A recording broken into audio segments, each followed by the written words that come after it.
Un petit mot sur l'actu la plus chaude et ce mercato qui se termine sans la moindre recrue, malgré l'espoir de faire signer Malang Sarr. Comment toi tu as vécu les dernières heures de ce marché des transferts? Bah, voilà, j'ai été surpris de la non-finalisation parce que ça s'était bien embarqué. C'est les aléas des dernières 24 heures d'un mercato. Ça peut arriver, on l'a vu que ça arrivait à plusieurs clubs. Je suis pas sûr que ça a été c'est certainement pas du ressort de notre club ni du joueur, je pense. Donc il y a eu un blocage autre part. Voilà, bah, c'est dommage parce que c'était une belle opportunité qu'un garçon relativement polyvalent et de très bon niveau nous rejoigne pour nous donner un petit peu plus de profondeur sur des postes où on recherchait, de pouvoir être soulagé. Mais voilà, ça ne s'est pas réalisé. On a les ressources pour pouvoir affronter toutes les situations et on avance avec une équipe dans laquelle on croit très très fort. Pas de regret donc de conclure ce mercato Bah si, regret de pas voir Malang arriver. Mais par contre, ça ne veut pas dire qu'on n'a pas les armes pour affronter tout le reste de la saison. Ça, c'est une certitude. Aujourd'hui, c'était une bonne opportunité à réaliser, comme on a pu le faire avec d'autres joueurs dans le passé.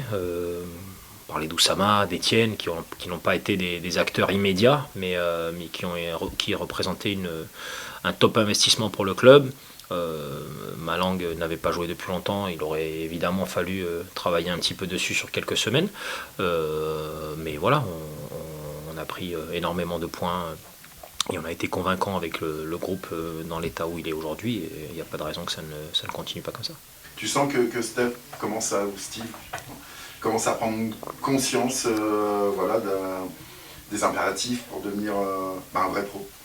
Bah, je pense qu'il prend conscience petit à petit par certaines erreurs, par notre discours au quotidien, par l'exigence qu'on place également. C'est un des joueurs avec lesquels je parle le plus en ce moment, je pense, mais parce qu'il doit être dans un cadre bien défini pour pouvoir s'exprimer, être performant et puis surtout faire des choses qui sont efficaces sur le terrain. Et on connaît son instinct du buteur, on a la confirmation sur chacun des entraînements que devant les buts il est très adroit, il est très concentré.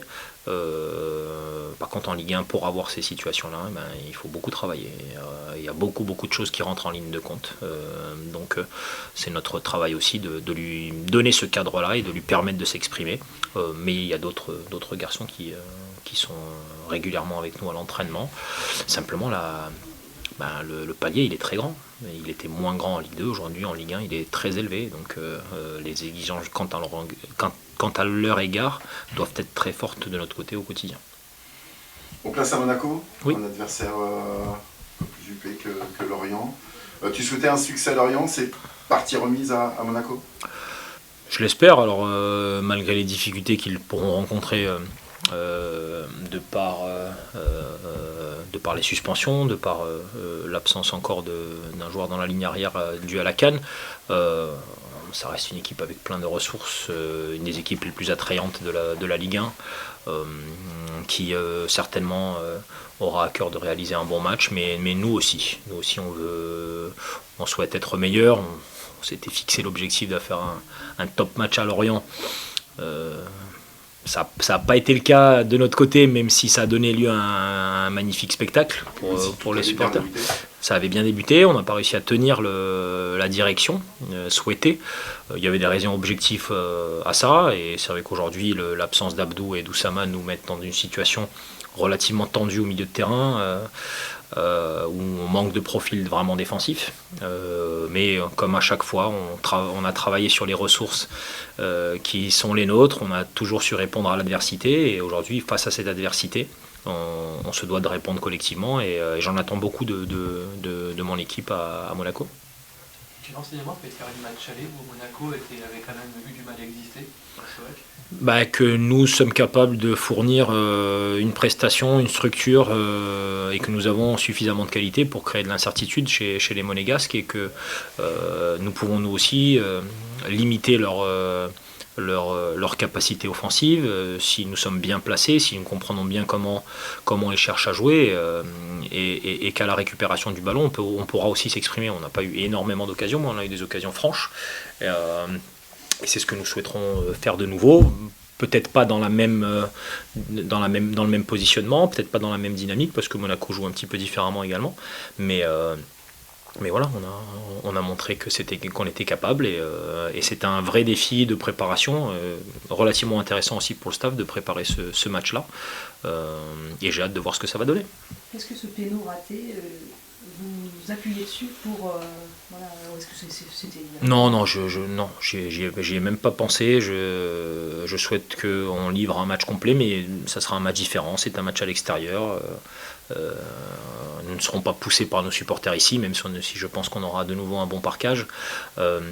Les conditions sont relativement différentes. Par contre, je sais que les garçons ont compris qu'il y avait des possibilités contre Monaco comme contre toutes les équipes de Ligue 1. Nous sommes capables de nous créer des choses. L'important pour nous, c'est d'essayer de tout faire pour livrer un clean sheet de nouveau. Parce qu'encaisser 3 buts en Ligue 1 à Lorient, c'était une mauvaise idée. Et donc j'attends du collectif de se sacrifier au maximum pour empêcher les Monégasques d'avoir les buts ouverts. Est-ce que pour toi, l'être but à Lorient, est-ce que c'est une sorte de maturité qui peut parfois pas faire de ton équipe parce qu'elle est encore jeune en Ligue 1? Ça peut être une certaine explication. On a beaucoup attendu d'être dos au mur pour livrer des grosses prestations. Et c'est ce que j'ai dit aux garçons, c'est que si on veut réaliser un très bon championnat, on ne doit pas attendre d'être dans une situation de tension pour agir et montrer notre meilleur visage. Et ici, avant le match contre l'OGC Nice, si on ne gagne pas, on passait dans une situation de tension. Si on ne gagne pas contre Lyon ici, ça pouvait être compliqué. Et donc on a un palier à franchir sur cet état d'esprit quand les choses sont relativement calmes, quel niveau d'ambition on affiche. On peut parfois prendre exemple sur les Brestois qui à chaque match mettent l'intensité, et aujourd'hui ils sont amenés à se battre pour les places européennes, donc c'est un joli exemple. Nous sommes capables de le faire, mais il faut le faire toutes les semaines, et tous les matchs doivent représenter pour nous un enjeu important.